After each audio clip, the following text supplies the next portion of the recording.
deals are gonna just happen with or without you. You're just getting on and writing a piece of it. I mean, wholesaling is not that hard. Yeah, it's very simple. Yeah, it's very simple. I think what I've learned too with most humans is you need to tell them stuff 7 times before they fully comprehend it. How do you manage those people? That's also another new skill set that I had to learn. Welcome to the Wealthy Business Podcast. This is episode 1 with Brian Davila. Brian's been on a couple of other podcasts, but here at the Wealthy Business Podcast, we talk about all things entrepreneurship, leadership, how to grow your business. Brian runs an 8-figure education company. So Brian, how'd you end up here? So I actually ended up here in Las Vegas because Ryan Pineda convinced me to leave my home in California, come back to Vegas, and help him build this wealthy empire. The wealthy empire. And yeah, Ryan has a history of convincing people to move to Vegas. I did the same thing. So yeah, it's a different experience out here for sure. Yeah, I mean, I came from San Diego, so where we had sunshine almost every single day. Yeah. And now we do have sunshine, but it's 20 degrees hotter. But yeah, so like, walk me through how you went, because you were an agent, then you went into investing, and then now you are a full-on entrepreneur, part owner of all of our wealthy brands. So walk me through that whole journey. On this day in 2015, I became a licensed real estate agent. I thought I was going to be a real estate agent for the rest of my life, and I was going to crush it. And then did that for a couple years. And then in 2017, early 2018, I knew that I wanted to change because I was getting tired of being a real estate agent. Felt like I had a boss, felt like I was running around on people's time, all that stuff. And I stumbled across a weird haired guy on Facebook. His name was Ryan Pineda. At the time, he was just posting like pictures with captions and stuff like that. Like, wasn't doing the whole social media thing. And reached out to him, told him I wanted to learn how to flip houses. He ignored me the first couple times, but I followed up diligently. And long story short, became his first student. Started investing like full time in 2019. And then scaled my real estate business as a flipper.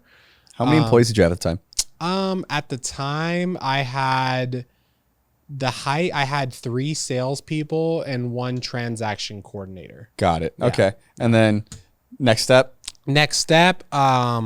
he asked me to help him with, at the time, Future Flipper. So I became the COO of Future Flipper. So it was Ryan, me, and Roham. So shout out Roham. Yeah, shout out to Roham. So it was just us 3 doing the whole thing. Mariella, the first person I hired was an admin, right? And then the funny part is all the rest of the people I've ever hired were salespeople. So I hired a guy named Cameron. I hired Carmen. I hired Genesis. I hired a whole bunch of other salespeople. With one admin. And we stayed with that one admin. She's still here. Yeah. She's still the only admin. But no, I never hired another support staff until 2022. That's wild. Yeah. So I thought about that today. But so we scaled to, like you said, 8 figures. I think come all together somewhere around $20 million, something like that. Yep. In revenue. And yeah, now we're here on this podcast. So how many employees are the Wealthy Brands at today? I believe it's 40. Yeah. Wild. Yeah. So like, walk me through probably like your hardest part of being a leader, going from a solo guy. And I would say, based off what I know about you, it's pretty brute force, right? Like the way you were just cold calling, trying to make money from the very beginning, right? Yeah. So like, walk me through the progression in terms of being a leader through just leading yourself to now leading 40 people. Yeah. So I think first, when you're starting off in any business, so even a real estate investor, education, like you have no idea what you're doing. Especially if you're literally starting it up, not you're working for someone else. So in most of these things, it was just a startup. Like I said, it was Ryan, me, Roham. There was no onboarding. Nope. You already know. Yeah. Still really isn't. Yeah, we still don't have, but there was really no onboarding. Like literally I brought on, I was like, all right, Roham, like, what do you guys do? Walked me through everything.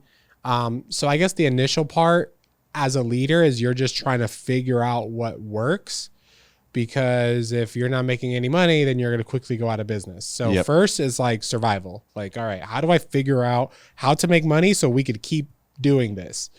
Once you figure that out, you're like, okay, we figured out how to make 10K a month. Like we're making money. How do we, start to scale? And usually that means that you have to start bringing on more salespeople, because you can't do all the sales by yourself. So when I started, I was the only coach. I was the salesperson, and I was everything. I was the event coordinator. I was everything. So who at the time? No one else was on the phones. Roham. So you and Roham. That was it. Like I'm telling you, when I started, it was Ryan and Roham. There was nobody else. Yep. So I came in and I was like, all right, well, how much? Literally, first thing I did was like, all right, how much are we selling? Okay, walk me through Podio. Okay. I just started doing calls, just like an investor and an agent. Started doing calls, and I was like, all right, let me start recruiting all-stars, because I knew all-stars were at the time higher than rookies. They're still higher, but rookie, we started off at like $100 a month. That's what rookie started off at. Yeah. So I was like, all right, let me try to sell this 20K product at the time. So started doing that, and then I was like, all right, we have to hire an admin. So we had an intern at the time. I interviewed her. She seemed great. Hired her. Walk me through your interview process really quick. It's funny. Again, there's no formal training, so I didn't have any questions to ask. I was just like pretty much like, hey, like, what do you do? At the time, she worked at like a restaurant. I was like, why do you want to work with us? What are some of your goals? I asked her if she did drugs. I asked her to send me a picture of her contacts in her phone. I wanted to see how they were organized. So yeah, I don't know what the hell I was thinking, but that's interesting. Yeah, it's very interesting. But she sent me it, and it looked organized to me, because mine is kind of like all choppy. Like yeah. So anyways, hired her, and then the idea with hiring her was she's going to do the admin, and now me and Roham can both focus on sales. Yeah. So we both started focusing on sales. Then we brought on more salespeople, and then, So anyways, first part, survival. Second part, trying to figure out how to scale. And then as you're scaling, then you learn like management and I think leadership. Yes. Yeah. Because like when you're leading one or two people, like it's not that hard, right? It's very quick communication. You're doing everything together. But then now with having like 40 team members, like there's a lot of moving pieces and a lot of people that I'm not talking to on a daily or weekly basis. So yeah, how do you hold those people accountable? I have to hold the people that are holding them accountable.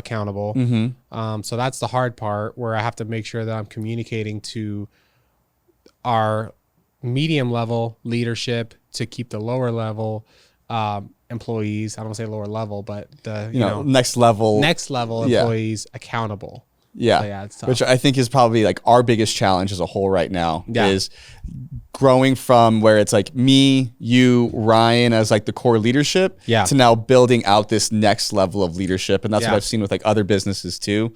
Like once you get to that, 8-figure a year spot, you have to build out that next layer of leadership. Otherwise it's going to be very, very tough for you to get even further. Yeah. And I think that the tough part too is we got to 8 figures without that next level. So when bringing these people on, we haven't yet like gone up a level because everything's so new.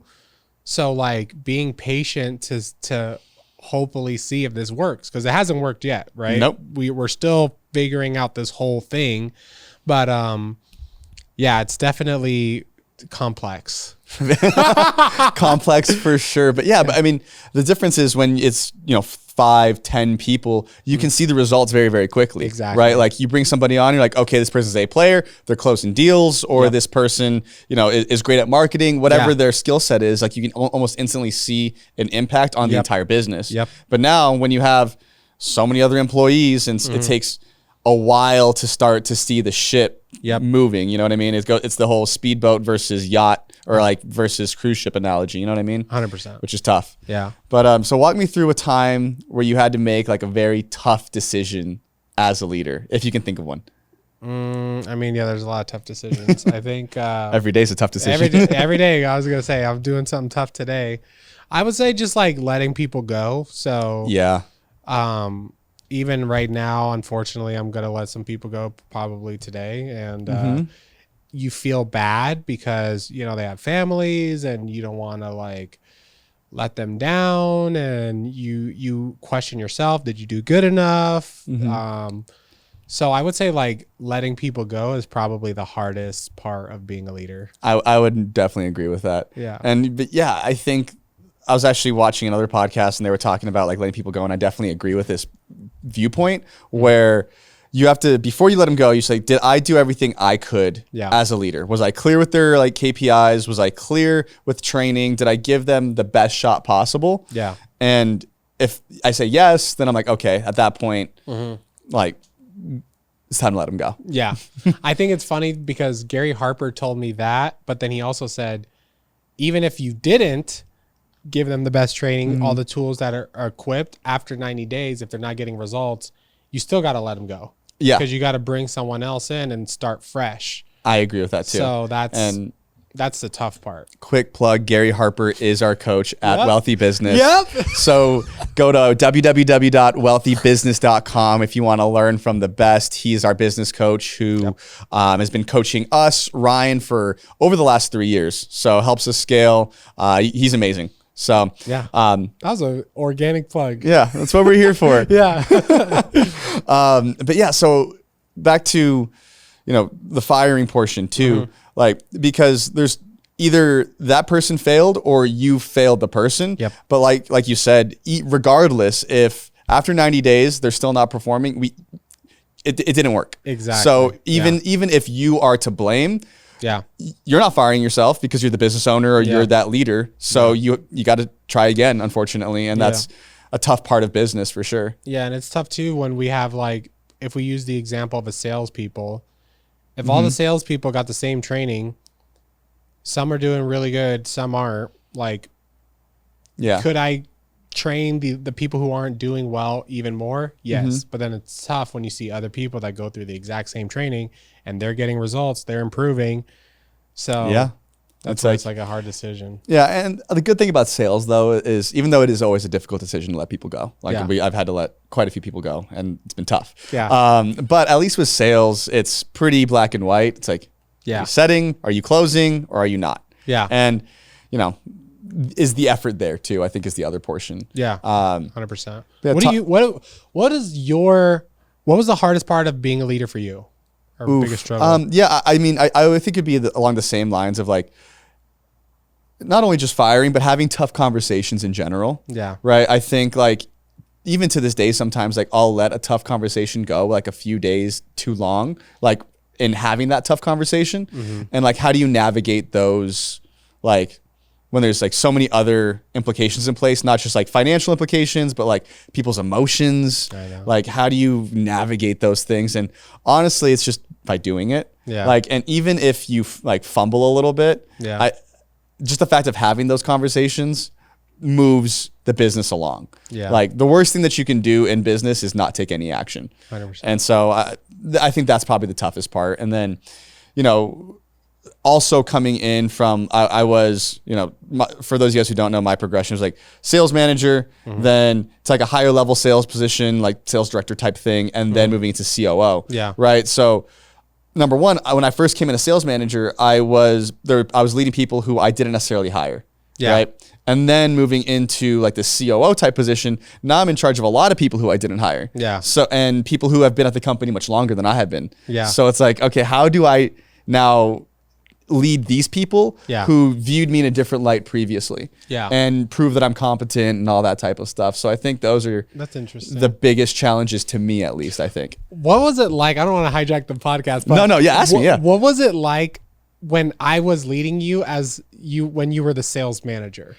I think number one, you came in and you gave me a lot of freedom, which I appreciated. Yeah. Right. And obviously I got results and like it worked out. Yeah. But you gave me a lot of freedom to come in and do what I like felt I needed to do. Yeah. And like, I obviously backed it up. I was like, hey, I think we should do this because of X, Y, Z and whatever. Right. Yeah. But I think that was great. One thing that I thought was not difficult in the beginning, but I grew to like it, was you would just call me all the time. Yeah. And at first I was like, geez, like, do these people have boundaries? Yeah. But then like now I almost miss when you don't call me. I'm like, Brian hasn't called me today. Is everything okay? But yeah, no, because like, I think one thing that I love about you is like you over communicate. Yeah. Like I'll spend like an hour on the phone with you and like, we'll just talk through things. Yeah. And so at first it took a little while to get used to it. Yeah. But like, so I really do enjoy that portion of that. And that's like continued as like we work together. And to that note, though, one thing that's like difficult with now how I lead or used to lead was I would take the same thing that you gave me, like a lot of freedom, and I would give that to people because I thought that that's what they wanted. Yeah. But not everybody operates that way. No. And I would say the majority of people don't operate that way. You have to be pretty entrepreneurial to want that much freedom to make decisions. Yeah. You know? And so I feel like we've both run into that challenge too, huh? Yeah. I think so. I remember when you were the sales manager, I think we had a conversation where I was like, hey, like, I'm gonna give you the freedom. You can kind of do whatever you want to do. I'm not gonna step on your toes. You run the sales calls. You do as you want. And then sometimes we would talk and you would say, hey, I'm thinking about doing this. And then we would kind of like, all right, are you thinking about letting this person go? We'd talk through like, okay, like, could we done anything better? Like the same conversations we're kind of having now. But yeah, I think I remember that. And I think I could tell that you have and had like more of a leadership personality where you didn't want me to be like, all right, Javi, like do this. All right, Javi, do that. You would rather come to me and ask for advice or to bounce ideas off of me than me to tell you what to do. Yeah. Do you know what I'm saying? No, totally. And I think that's why you hired me though too, right? It's like, cause you were hoping that I would just come in and like do my thing. Yeah. And that way you could focus on all the other aspects of the business. Yeah. And like have confidence that like, okay, sales is going to be okay. Yeah. For the most part. Yeah. And I think I like to hire people that not only are going to do the job, but work to improve what's currently there. Yeah. And I could tell that's what you wanted. So I'm like, great. But the only way to make sure those people are successful is by giving them freedom to do whatever they want.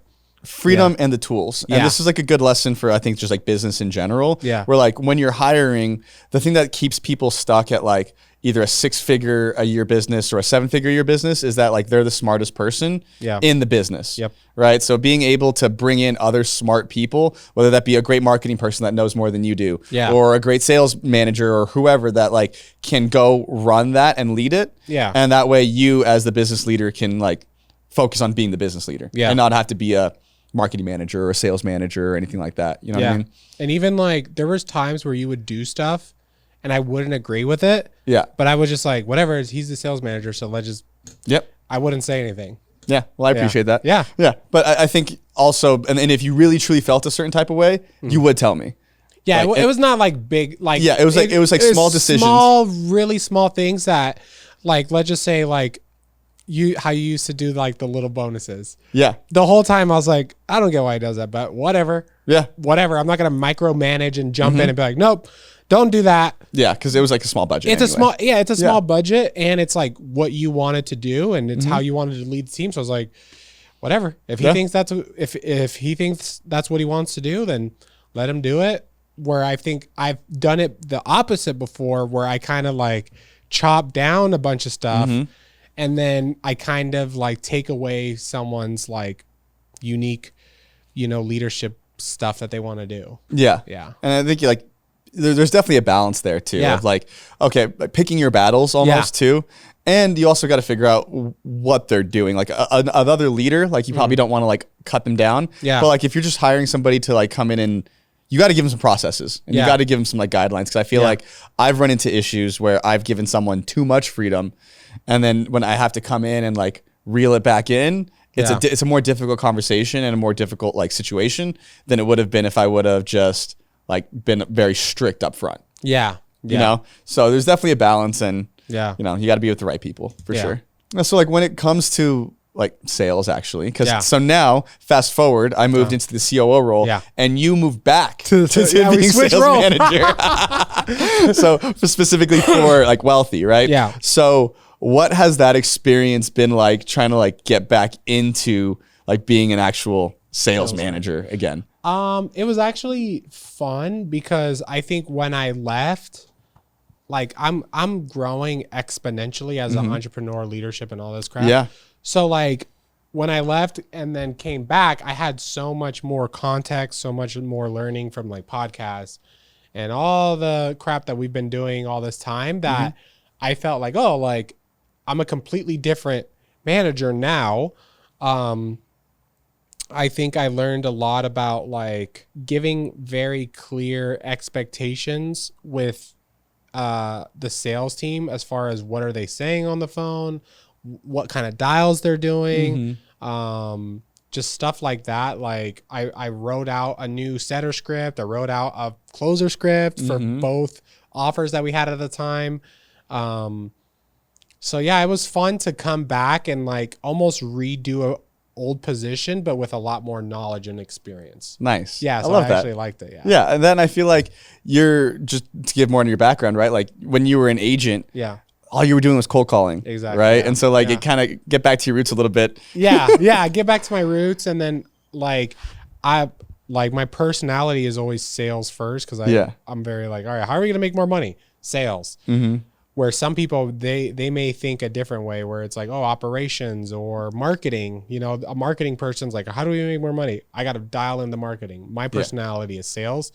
So for me, it was easy. But now we hired a new sales manager. Yep. Yeah. And he just started. I told him the same thing I told you. Hey, like, I'll give you power to do whatever you think is going to grow the business. And he's been doing his unique things, and we've been kind of going back and forth on his ideas and what he wants to implement and stuff like that. So it's been a fun process. Yeah, and I'm super stoked on him. I think he's going to do really, really well. Yeah, So, yeah, I'm excited. Yeah, I'm excited. So switching gears now to like, how do you manage somebody who you don't really know a lot about their job? So for example, like a marketing person, since that's not like your forte, or even somebody who's like in ops. So obviously you know how to run a sales team. You know what sales looks like. So in your early days when you were bringing on some people who like it wasn't your skill set. Yeah. How do you manage those people? That's also another new skill set that I had to learn. It's all new, baby. It's all new. Yeah. I think so. And I'm still learning. Yeah. So that's the thing, because there's two sides of it. There's one where you got to give them the power to do what they want. But then there's another side where you have to give them the vision that you want, that you need them to implement. And you have to find a balance, because if we just take ops for an example, like in my mind, let's just say, I don't want, I don't know, we'll give a random example, 5 administrative people, but the new ops person wants 5 administrative people, right? Yep. We would have to find a balance of like, hey, I think we should have 3. You think we should have 5, you know, we're going to meet at 4 and let's see how it plays out. Right. We might play it out and then fire someone, go down to 3. You might be right. And we hire another person, go back to 5. So there's like a balance of it. It is harder when you're dealing with someone that knows a lot about something you don't. But again, it's like giving them the power and giving them as much support and communication about what you want them to do. Yeah, exactly. Which is tough, because you got to be able to, again, have enough faith in the people that you hire to, you know, let them go do their thing and hopefully flourish. So 100%. You talked about your first interview where you went through someone's phone contacts. Oh yeah, I know. And now, so what's your interview process like now? Yeah, I think so. It depends on the role, but usually I want to ask them very specific questions about their past experience. And like, I like to be very clear with what their day-to-day is going to look like, and if they have experience doing that, and if they're going to be comfortable doing that for a long time. Yeah. Because I think some people, like, they get into a role, let's say, for example, a setter role, and they're coming into the setter role, they really want to be a closer, but we need a setter. So they'll come in, they start for 2 weeks as a setter, and then 2 weeks later they're like, hey, I want to be a closer. And then I'm like, well, damn, well, we need a setter. Like, yeah. So I should have been more clear with you on the interview process that you're coming in to be a setter for at least the next year. Mm-hmm. Where, some people, they're not as clear with that, or they don't listen to what the potential new hire says. Because sometimes the new hire will tell you like, hey, I'm coming in for this, but I really want to do this. Yeah. And then as a business owner, I can't get upset when they come back a month or 2 or 3 months later with a new payment structure or a new position.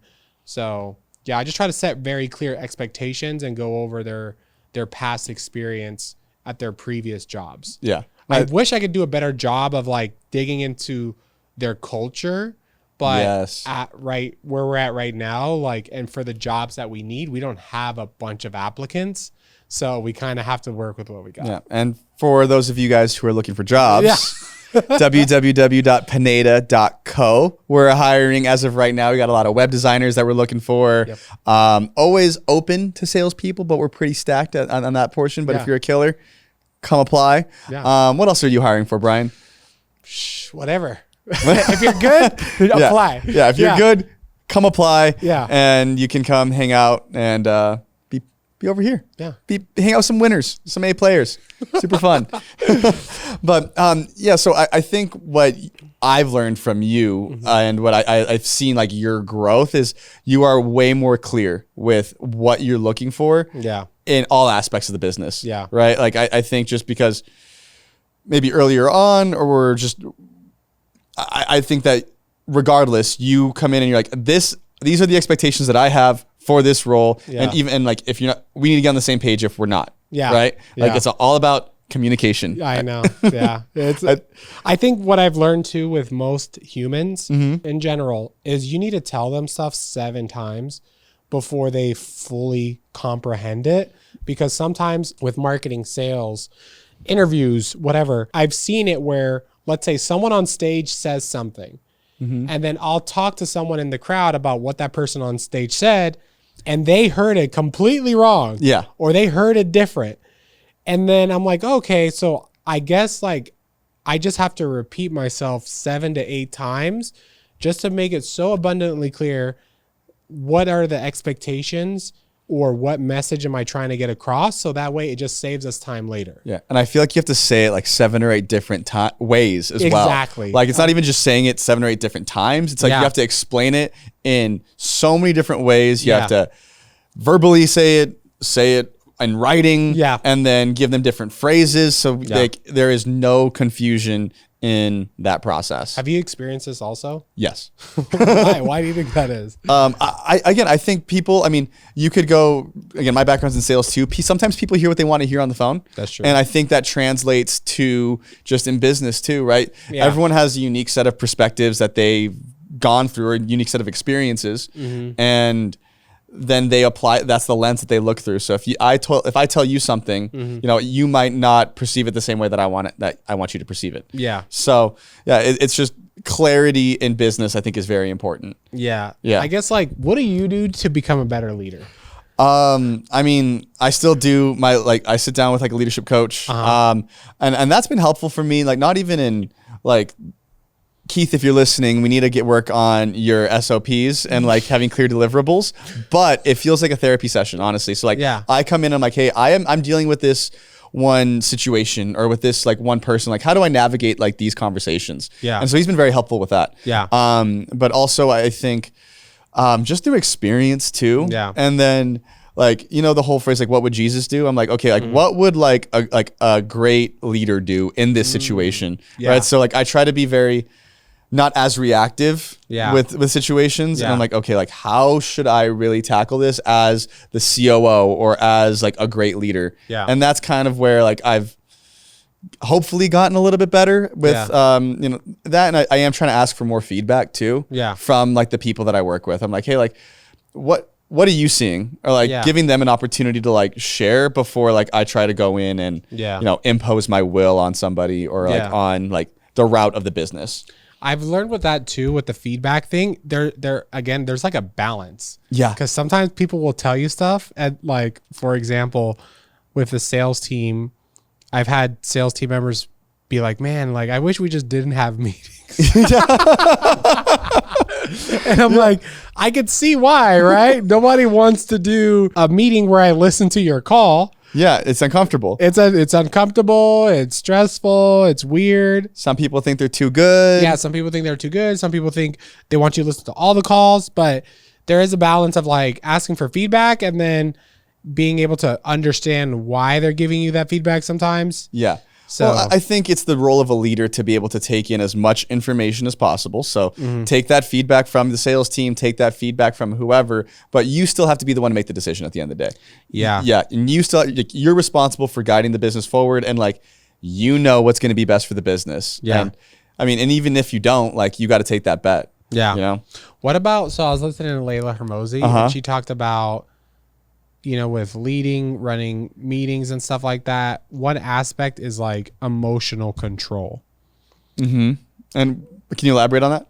Emotional control, let's say in a meeting, is like someone gets fired up, they start cursing or they start degrading someone else or whatever the case may be, right? Yep. They shut down, whatever the case may be.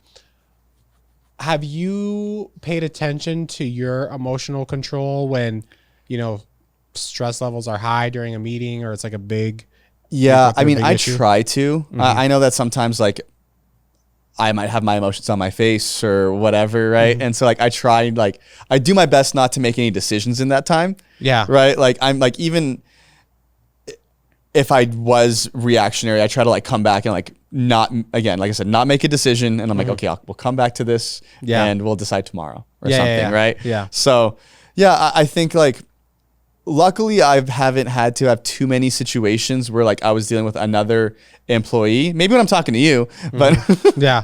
but like I haven't had, like, personally haven't had to deal with like another employee being super reactionary to like what I'm saying. Yeah. And I think I'm like, because I think I try to be pretty mindful of how I'm coming across to that person at that time. Yeah.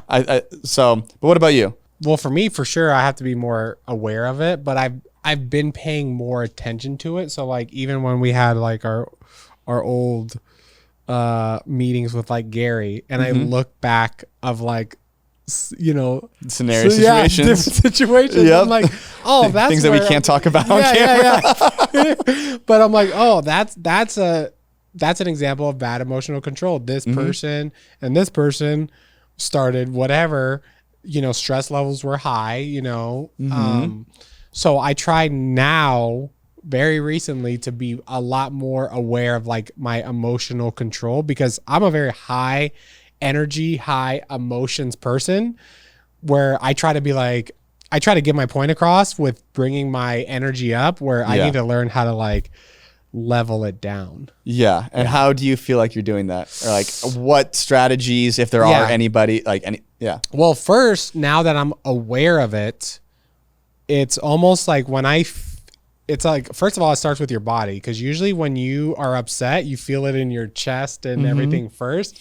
So like first recognizing like, oh, my emotions are rising right now. Yeah. So I need to be very careful what I'm going to say, because let's just go, you know, before I understood what was going on, your emotions get high, and then you'll say stuff that you think is a good idea while your emotions are high. Yeah. But it's probably not the best thing to say at that time. So now I'm like, okay, first of all, trigger. Okay, I know what's going on. My emotions are getting high.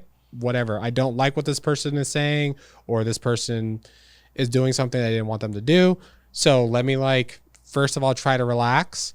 And then now, instead of like being short, I'll try to take the long route of saying, okay, like, tell me more. Why do you think about this? Why do you think about that? And now the other route, what I'm doing is like, if I feel like it's not the time right now to go the long route, or I've already gone the long route so many times, that I'm just going to say, hey, look, like, you know, I'm going to write it on the board. This is what I want. This is the expectation. Yep. There is no debating what this is. Do you think you could do this? Yes. Okay. And that's it. Yep. Yeah. And I think I've seen that in practice. Yeah. Like I've seen you just go on the board Yeah. and you're writing things down but again, works. everyone's clear. Yeah. And it also helps eliminate a lot of that emotion, I feel like, too. Exactly. Right? That's Yeah. like just because everyone's on the same page. Yep. Everyone's, happy and moving forward. And I learned that from Alex Hermosi. So Yeah. Alex Hermosi, if you look at his presentations, I don't know if you watch his recent one at WealthCon. Yeah. He draws everything out. And before he started drawing it out, he was like, I've noticed that if I stand up here and talk, it's less effective than if I draw out what exactly I'm trying to explain to you. And I was like, that makes a lot of damn sense. Yeah. He must be onto something. Yeah. So that's why I noticed Ryan does that also. Yeah. But I don't know. I don't think he does it intentionally, but I've noticed like when he wants to have a serious meeting and there's stuff he wants to talk about, he starts writing it out on the board. Yeah. Because we are humans and humans are visual creatures.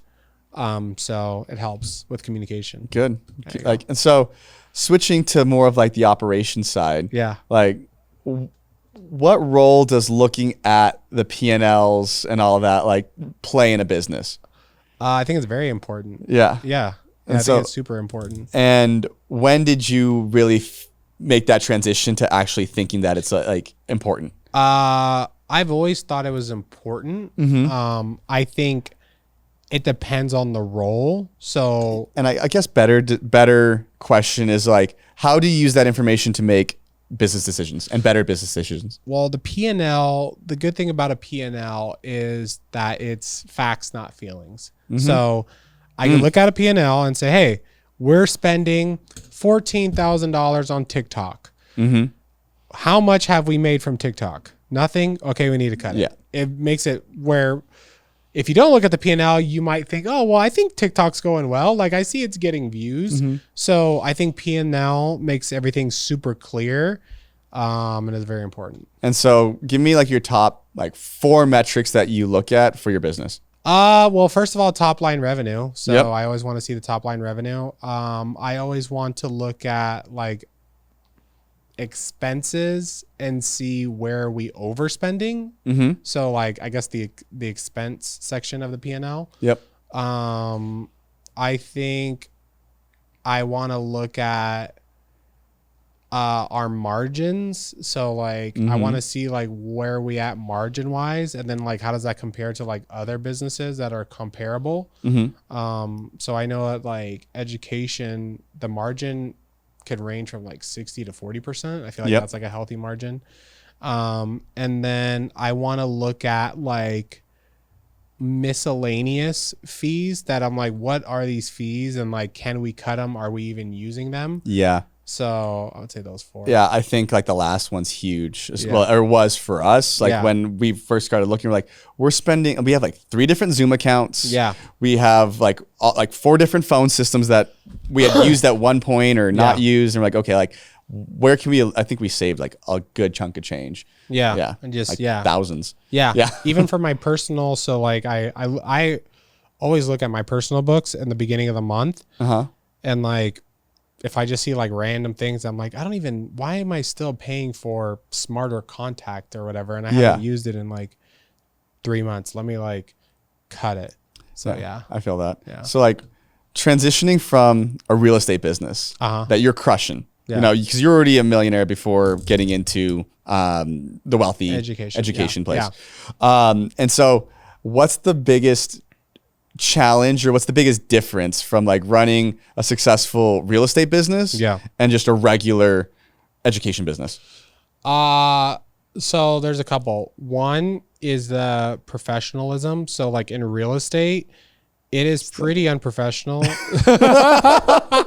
Wild West. Yeah, it's the Wild West, especially with wholesaling and flipping, because there's no broker. There's no one governing wholesalers. And most wholesalers are 19 to 30-year-old men that have no formal training. So if you're a 19 to 30-year-old man, www.wealthyinvestor.com if you want to go become a multimillionaire and be informal and come in and crush it. Yeah.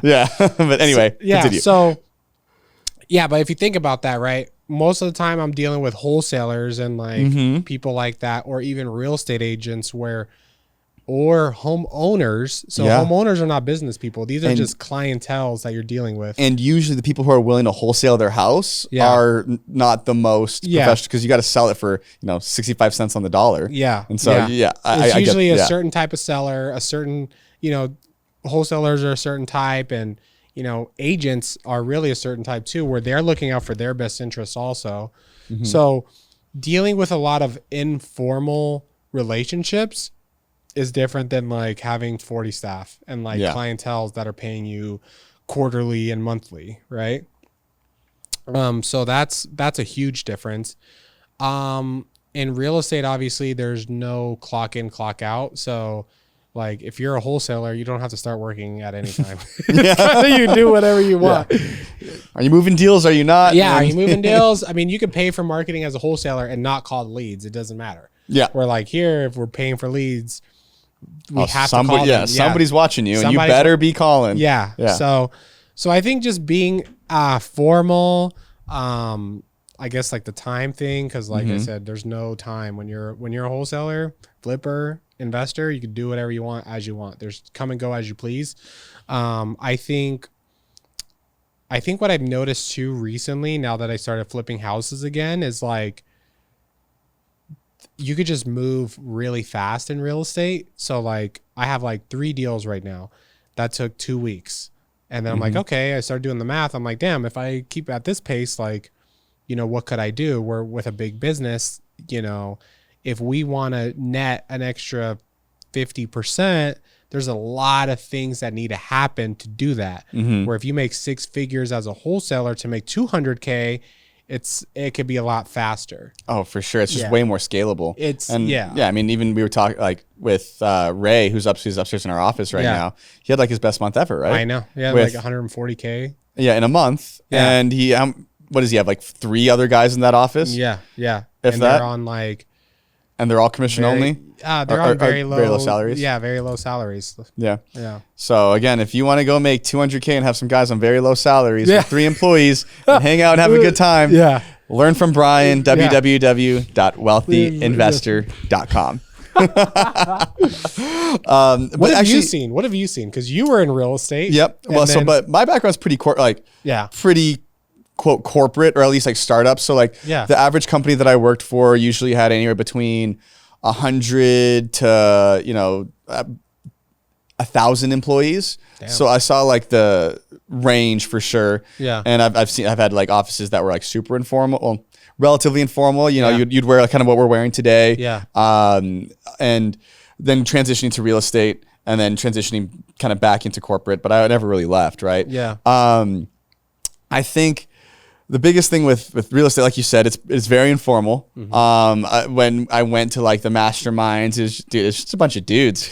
But I think that's also why I was able to have success pretty quickly, is because I was able to take some of those principles that I learned in like just general business, working for startups, and then just apply it to real estate. Yeah. Right. So like taking the CRM that I had, taking like the other, like the phone systems things that I like learned, and taking like the best practices from real estate and then also applying them with like the corporate principles that I learned. Yeah. But yeah, I think in terms of like difficulty, I mean, wholesaling is not that hard. Yeah, it's very simple. Yeah, it's very simple. It's a sales game. So you do have to be good at sales, or you have to partner with someone who's good at sales.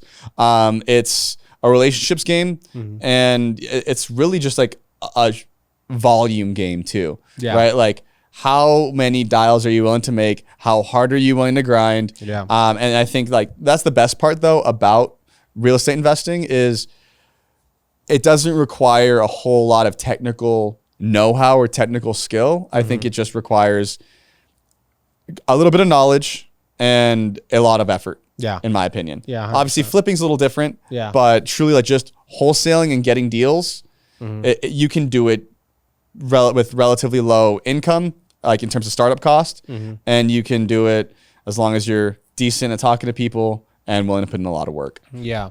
And you know what's interesting about real estate too? Deals are gonna just happen with or without you. Absolutely. So like, let's just say Javi finds a homeowner that wants to sell their house. That that transaction's going to happen. You're just getting on and writing a piece of it. Where like in our business, we have to force things to happen with marketing and sales calls and copy and all this crap, where, you know, I think there's, let's say 500,000 transactions a quarter in this market that are just going to keep happening. They're going to keep happening with or without you. So, and so I think in business too, like some places you have to create demand for your product. Yes. Right. Yes. Like that. And well, with and that with education though too. So they are looking for that education somewhere, but so they are going to go to, you know, another one of our competitors, or they're going to go look and find what they're looking for. Yeah. But we also do have to, you know, create demand in the marketplace and say, hey, we are the best ones at, if you want to go learn how to flip houses, you have to come to us. Or if you want to learn how to wholesale, we're the best place for you. Yes. Right. We have to create the demand, but in real estate, the demand is happening. Oh yeah. Yeah. Like, and their demand will continue to happen forever. Yeah. There's no more dirt that's going to get created. No. Someone's going to keep buying it, selling it. And people move. Like, and you're just riding that wave. Yeah. So and that's why I think we talk about, you know, the make, manage, multiply framework and all that, you know, find one skill that to make 250. Yeah. That's why I think real estate is one of the best ways to do that. Yeah. It's because it's just a low barrier to entry. Yeah. What is the one skill that you think you're good at? Sales. I think, and it's translated to all the other things that I do. And when I mean sales, it's just the ability to communicate my idea effectively. I think is like one of my best skills, and to be able to also understand what the other person's trying to say and figure out how can we make this work together. And I think that goes into like the leadership aspect. Yeah. But I think if I look back to my entire life, it's just the ability to like communicate with people, and I think I read people fairly well. Yeah. And so being able to do that and then communicate with them, I think is my best skill set. And then obviously, you know, getting into ops and, you know, being able to also take whether it be your vision, Ryan's vision, and then go help drive that down to the rest of the team. Like, obviously right now, a lot of my time spent recruiting. Yeah. But it's because, I think the reason why I'm a decent recruiter is because number one, I've worked at a lot of places. And number two, because I'm decent at sales, I can like sniff out BS pretty quickly too. Yeah. And I'm like, okay, this person's not going to be a good fit, or they will be a good fit. And sales or recruiting, a lot of it is sales. Oh yeah, I'm selling them on why they should work here. Yeah, and looking for prospects. That's a part of sales, is looking. Yeah. So yeah, recruiting is sales basically, and like a lot of people like who have been in sales end up getting into recruiting or vice versa. Yeah. So yeah, and I think with recruiting in general too, it's, you know, like I said, selling people on why they should work at a certain place, like here.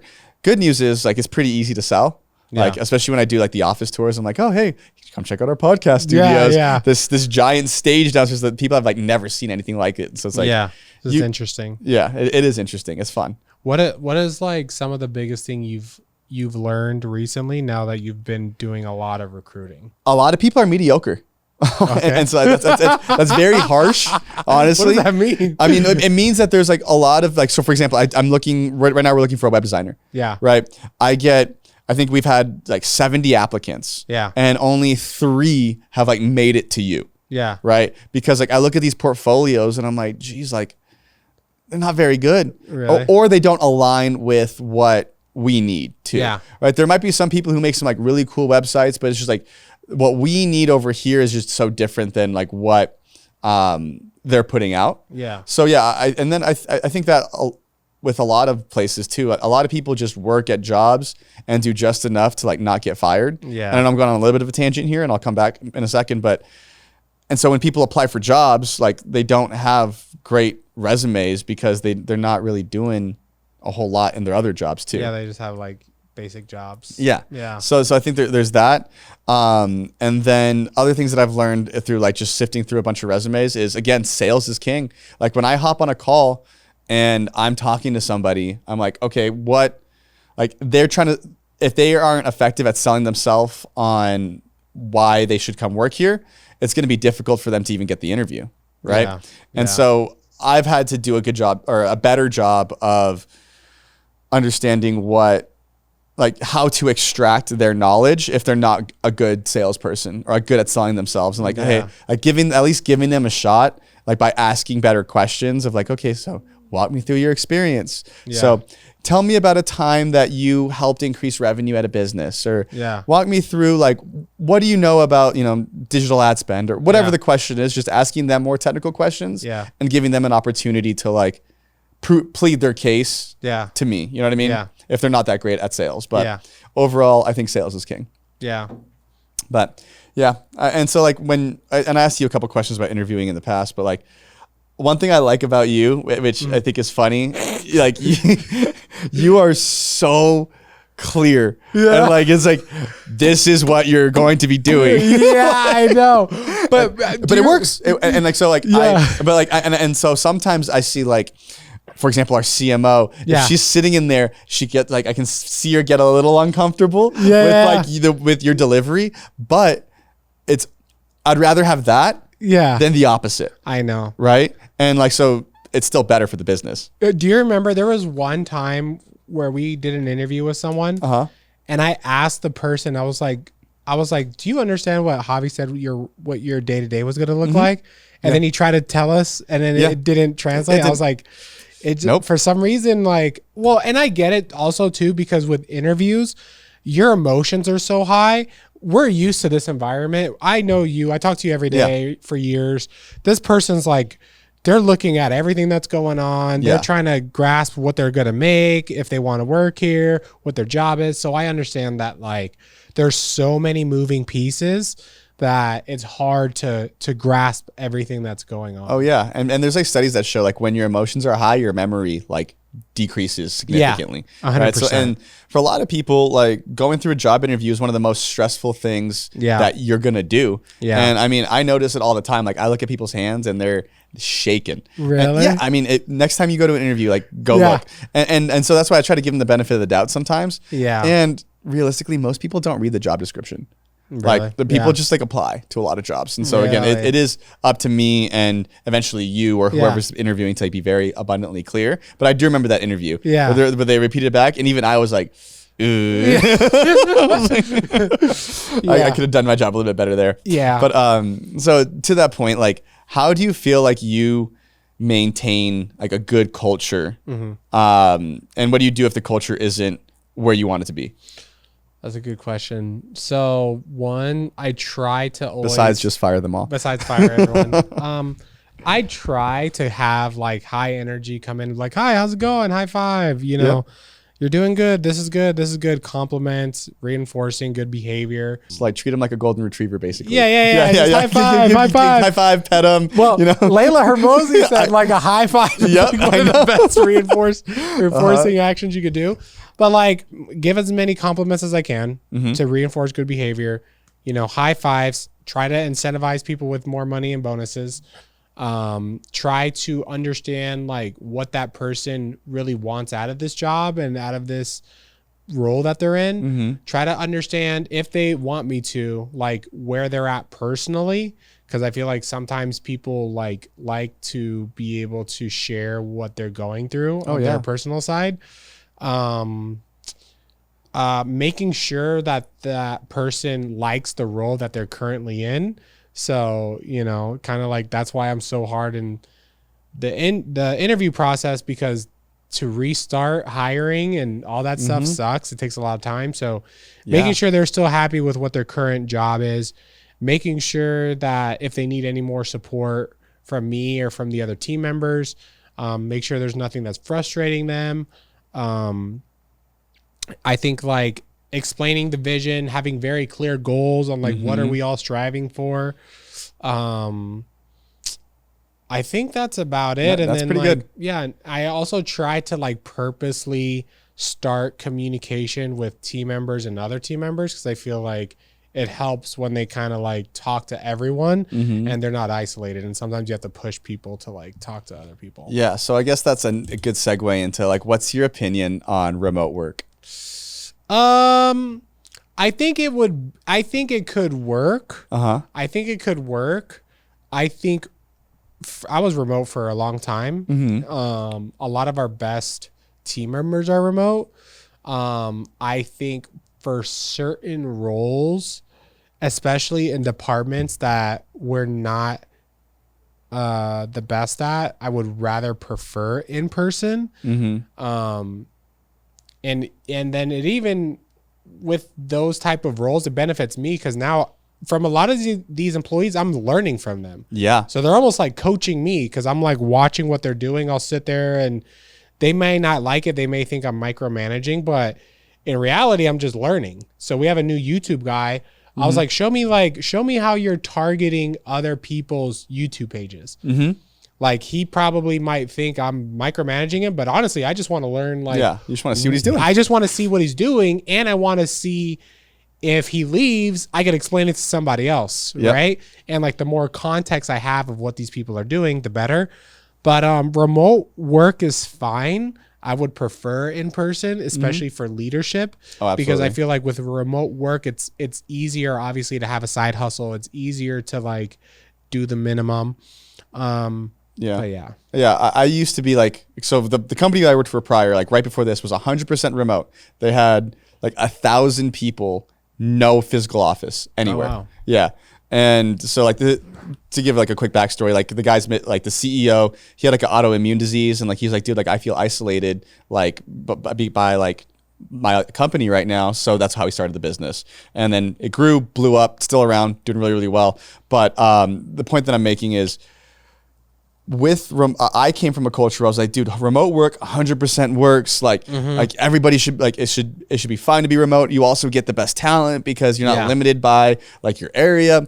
But with our business specifically, because number one, we move so quickly. Yeah. And we do, like, for better or for worse, and sometimes a little bit for worse, like our communication doesn't always make it to everybody as effectively as it could, right? Yeah. Like, so when we make a business decision, like we aren't the best at telling everybody. So having everyone here is it's easier for them to, you know, catch on, or I'm like, oh shoot, like I forgot to tell Noel that we're changing something, right? Yeah, because I still got to tell Noel some stuff. Exactly. Noel's our CFO, by the way, which is tough. The CFO should know everything. Yeah. But yeah, so and having everyone here, or at least core leadership here, is very important. So that way, at a minimum, that core leadership can then go talk to their teams, and information can flow very, very effectively. And then for us too, because we are making decisions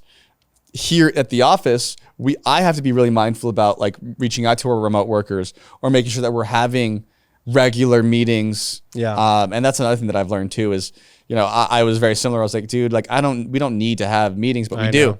The routine, like people need the routine.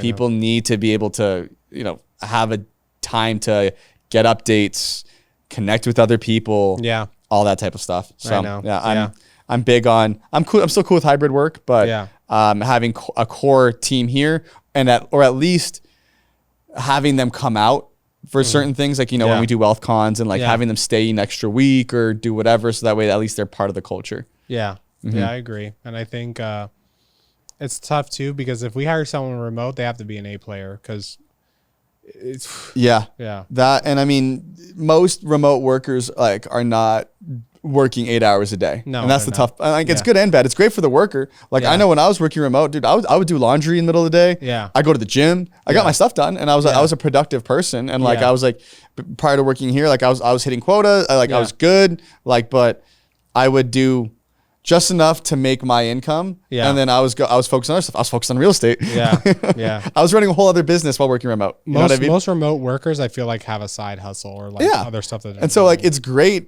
as an employee to be remote, but for the business, you're not getting 100% of that person. No. So it's very difficult. Like, so for the employees out there, I think remote work is great. For the business owner, it might not be the most effective. Yeah, I agree. So walk me through a time where you made an unpopular decision, but that it was actually like good for the business. So like people at the time didn't love it, but it ended up being right.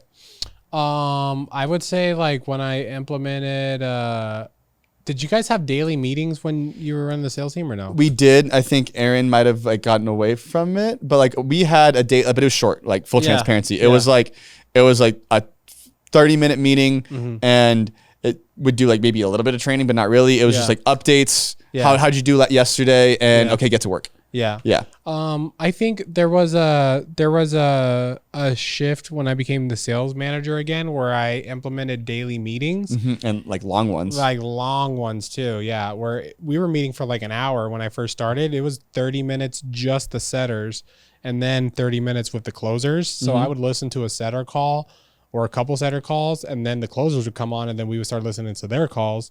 So like people didn't like that, but then I would also get good feedback from it. So people were like, hey, like we never had someone listen to a closer call before. We didn't literally never heard someone pitch.